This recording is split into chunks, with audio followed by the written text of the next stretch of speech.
Everyone, welcome back to my channel. मेरा नाम मिन्नी है और आज की वीडियो का टॉपिक है जब मैटरनिटी लीव के बाद हमें ऑफिस जाना होता है तो उसके लिए कैसे हम तैयारी कर सकते हैं, कैसे प्रेप कर सकते हैं। मैं अपनी कुछ टिप्स और इनसाइट्स आपके साथ शेयर करूंगी जिससे आपको शायद कुछ हेल्प मिल जाए अगर आप ऑफिस जाने वाले हैं वापस तो।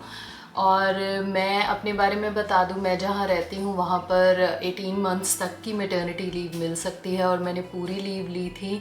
अब मुझे कुछ 3-4 महीने हो गए हैं ऑफिस जाते को, तो मुझे लगा ये सही टाइम होगा मैं एक वीडियो बना के आपके साथ शेयर करूँ कि क्या वर्क किया मेरे लिए और कौन सी मेरी मिस्टेक्स रही जिससे आप कुछ शायद सीख सकें और वो मिस्टेक्स आप ना करें।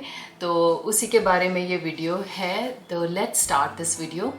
सबसे पहली चीज़, प्लान अहेड, जिसमें आएगा आपका चाइल्ड केयर अरेंजमेंट और आपका वर्क स्केड्यूल। तो चाइल्ड केयर अरेंजमेंट में क्या है, अगर आप बच्चे को डे केयर भेजने वाले हैं तो उसके लिए जल्दी ही स्टार्ट कर दे ढूंढना डे केयर।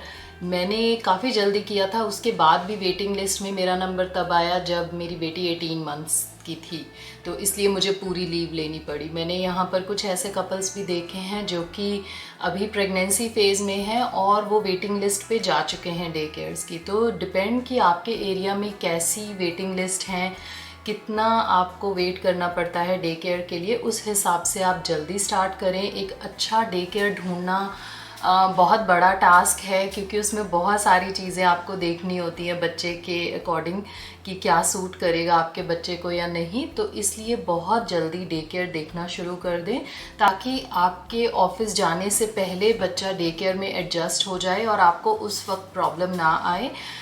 तो इसमें मेरे साथ प्रॉब्लम ये रही थी कि मेरी बेटी 18 मंथ्स की थी तब जाके मेरा वेटिंग लिस्ट पे नाम आया और वो उसको डे केयर मिला, और मेरा भी 18 मंथ्स बाद ऑफिस था। तो हम दोनों का फर्स्ट डे सेम ही था, उसका फर्स्ट डे डे केयर का और मेरा ऑफिस जाने का, जो कि बिल्कुल भी आइडियल नहीं है। मैं किसी को वो सजेस्ट नहीं करूँगी, मेरे पास वो चीज़ की ऑप्शन नहीं थी, पर आपके पास ऑप्शन है तो थोड़ी सी और अगर आप छुट्टियाँ स्ट्रेच कर सके तो करें। इस केस में मेरे हस्बैंड ने मेरी हेल्प करी कि उन्होंने अपना वर्क स्केड्यूल इस तरीके से मेंटेन किया कि वो अवेलेबल थे, क्योंकि स्टार्टिंग के डे केयर के टाइम पे आपको एक पेरेंट को अवेलेबल रहना होता है। अगर बच्चा एडजस्ट नहीं कर पा रहा है वहाँ पर तो वो कभी भी आपको कॉल करके बुला लेते हैं, और मेरे पास ये ऑप्शन नहीं थी या मैंने इसको ज़्यादा एक्सप्लोर नहीं किया और मैंने एकदम से ही फुल टाइम ज्वाइन कर लिया 18 मंथ्स बाद। और तो वो मेरे लिए थोड़ा सा मुश्किल था। तो आप जल्दी ही अपने बच्चे के लिए डे केयर ढूंढ लें और अपना वर्क स्केड्यूल आप दोनों में से कोई एक पार्टनर उस हिसाब का रखे, थोड़ा फ्लेक्सिबल, कि अगर ज़रूरत पड़ सके तो वो हाफ डे ऑफ ले सकें। और अगर आपके पास कोई हेल्प है घर पे या फिर बच्चे के नाना नानी दादा दादी कोई अवेलेबल हैं तो उनके पास छोड़ना है तो आप उनके साथ भी बच्चे को ज़्यादा घुलने मिलने दें। रूटीन बच्चे की उनके साथ सेट करें क्योंकि आप बाद में अवेलेबल नहीं होंगे ड्यूरिंग द डे, तो उनको ज़्यादा प्रॉब्लम ना आए बच्चे को साथ में रखने के लिए। अब नेक्स्ट चीज़ है प्रैक्टिस योर मॉर्निंग रूटीन। तो अपनी मॉर्निंग रूटीन आप जो ऑफिस के टाइम पे रखेंगे उसको 1 से 2 हफ्ते पहले प्रैक्टिस करना शुरू कर दें। जल्दी उठना शुरू कर दें, बच्चे को जल्दी उठाएं कि जब ऑफिस जाएंगे उस टाइम पे आपको प्रॉब्लम ना हो। तो अपनी मॉर्निंग रूटीन सेट कर लें, उसी हिसाब से ब्रेकफास्ट जल्दी कर लें और अपने लंच की तैयारी भी सुबह ही करें ताकि आपको प्रैक्टिस में आ जाए कि आप जब ऑफिस जाएंगे तब कैसे आपको स्केड्यूल मेंटेन करना है। और अगर हो सके तो मेरा ये कहना होगा, मैं भी एक बार ऑफिस उससे पहले जाके आई थी, तो आप 1-2 बार ऑफिस ज़रूर जाएं, अपने कॉलीग से मिल लें, एम्प्लॉयर से पूरी सारी चीज़ें क्लियर कर लें, फ्लेक्सिबिलिटी, वर्क स्केड्यूल, सारी चीज़ें डिस्कस कर लें। अगर आप ड्राइव करते हैं या फिर आप बस पे जाते हैं तो अपना बस रूट चेक कर लें। तो 1-2 बार अगर आप ऑफिस जा आएंगे मेन डे से पहले तो उस दिन आपका लेट होने के चांसेस कम हैं और फर्स्ट डे आपका थोड़ा सा स्मूथली जा सकता है। नेक्स्ट टिप है प्लानिंग। प्लानिंग आपको पूरी करनी पड़ेगी, चाहे वो हाउस होल्ड टास्क हो, चाहे वो मील्स की प्लानिंग हो, स्केड्यूल्स की प्लानिंग हो।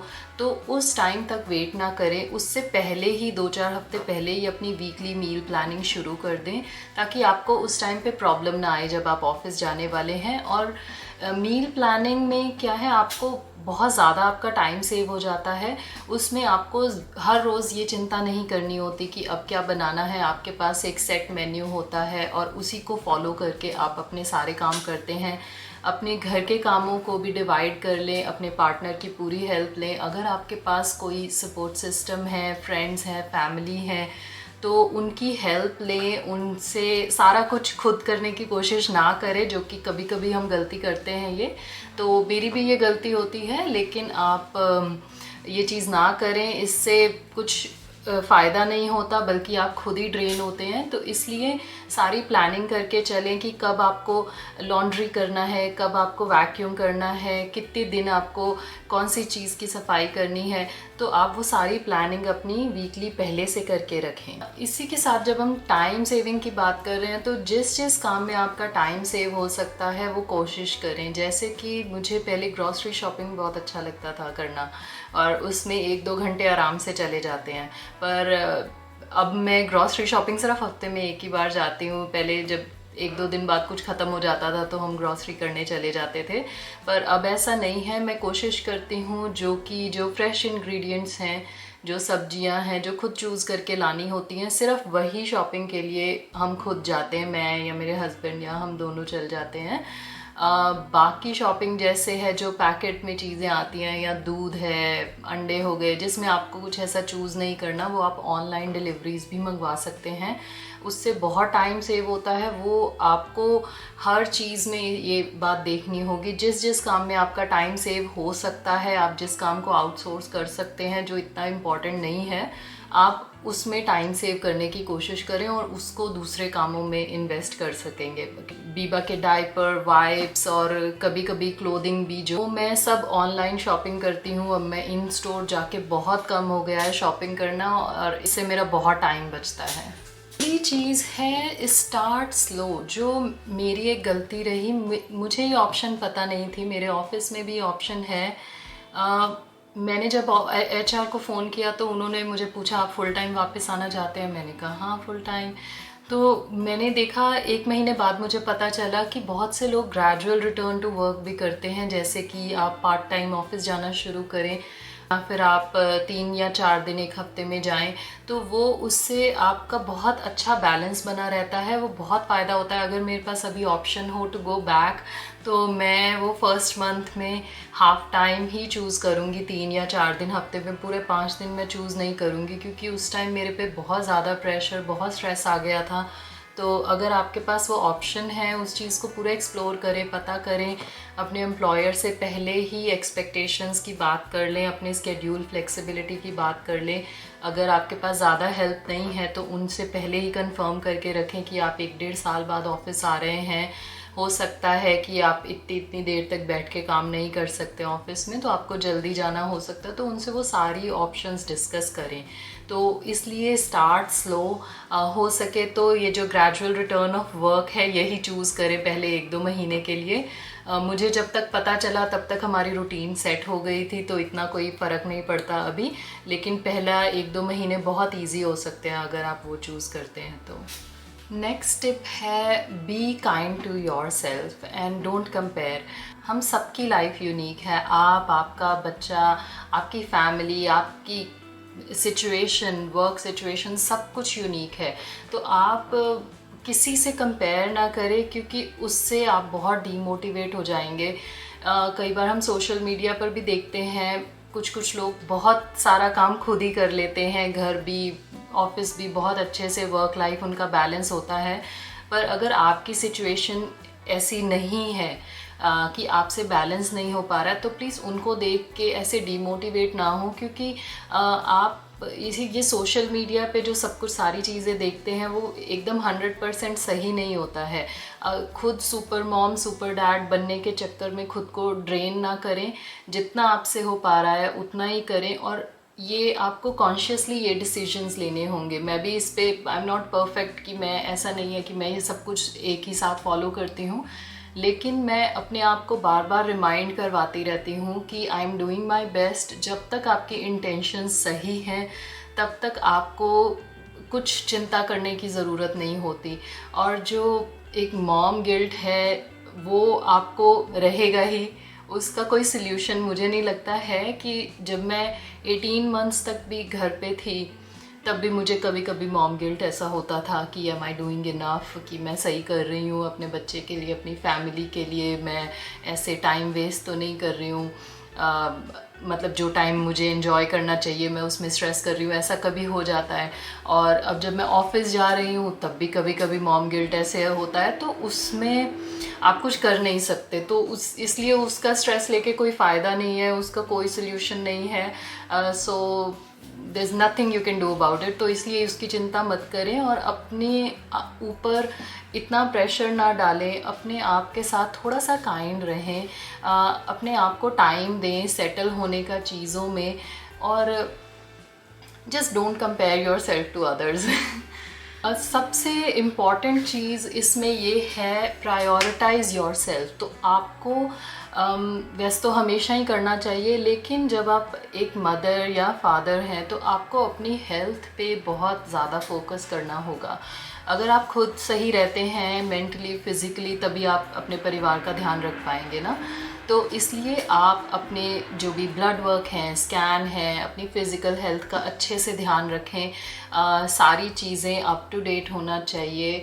आपको अच्छा खाएं, अच्छा सोचें और टाइम से खाना खा लें, अच्छी चीज़ें खाएं, ज़्यादा कोशिश हो सके तो घर पे बना के खाएं खाना। अभी अगर आपका मूड नहीं है, हिम्मत नहीं है, बाहर खाना खाएं, खाने भी जाएं, बाहर से मंगवाएं। दैट्स बैलेंस, कि आपको बैलेंस रखना है अपनी मेंटल हेल्थ अफेक्ट किए बिना। और अभी तो आजकल सब मेंटल हेल्थ के बारे में बहुत ओपनली बात करते हैं। अगर आपको कोई इश्यूज़ ऐसे हो रहे हैं कि आप नहीं कोप कर पा रहे हैं तो आप प्रोफेशनल हेल्प लें, उस चीज़ को इग्नोर ना करें। और इसमें इम्पॉर्टेंट चीज़ ये है कि अपना स्ट्रेस मैनेज करना सीखें। स्ट्रेस हर किसी को होता है और स्ट्रेस कभी ऐसा आप कंप्लीटली ख़त्म नहीं कर सकते हैं, लेकिन आप उसको मैनेज करना सीख सकते हैं। तो अपना स्ट्रेस देखें, आपको किन चीज़ों से स्ट्रेस होता है उनसे दूर रखें अपने आप को। अगर आपको सोशल मीडिया पे कुछ देख के, किसी को देख के या कुछ और चीज़ें ऐसी देख के आपको अच्छा नहीं लगता है या आपको एंग्शियस फील होता है, तो आप उन चीज़ों को ब्लॉक कर दें, अपना उन चीज़ों से हट जाएं। रियल लाइफ में अगर कुछ लोग हैं आपके, अगर आपको उनसे स्ट्रेस होता है तो उनसे बात करना ख़त्म कर दें। अगर पॉसिबल नहीं है ये चीज़ तो कम कर दें बात। तो यह है कि आपको मैनेज करना पड़ेगा स्टेप बाय स्टेप अपना स्ट्रेस। जो चीज़ें आपको अच्छी लगती हैं, जिनसे अच्छा फील होता है, उनको छोटी छोटी हैबिट्स को, हॉबीज़ को अपनी लाइफस्टाइल में आपको इंक्लूड करना पड़ेगा। आपको ही अपने बारे में सोचना है, इसलिए अपने आप को प्रायोरिटाइज़ करें, अपनी हेल्थ को, अपनी वेलबींग को, अपनी मेंटल हेल्थ को। तो उससे आप अपने आसपास देखेंगे बहुत ज़्यादा अच्छे चेंजेस आएंगे आपकी फैमिली में भी, जब आप अपना ध्यान अच्छे से रखेंगे। इन सारी चीज़ों को अगर आप फॉलो करेंगे तो आपका रिटर्न टू वर्क काफ़ी स्मूथ हो सकता है। I know it's easier said than done, but motherhood journey जो है वो बहुत डिफ़िकल्ट है, लेकिन बहुत ब्यूटीफुल भी है, बहुत रिवॉर्डिंग है। तो इसीलिए आप इसको पूरा एंजॉय करें and celebrate your milestone. Just छोटी छोटी चीज़ों को सेलिब्रेट करें और ट्राई करें अपना बैलेंस बनाए रखने का, अपना पूरा ध्यान रखें। And that's it for today's video. अगर ये आपको वीडियो अच्छा लगा है तो please like, share and subscribe to my channel. Thank you for watching this video. Bye bye and live your best life.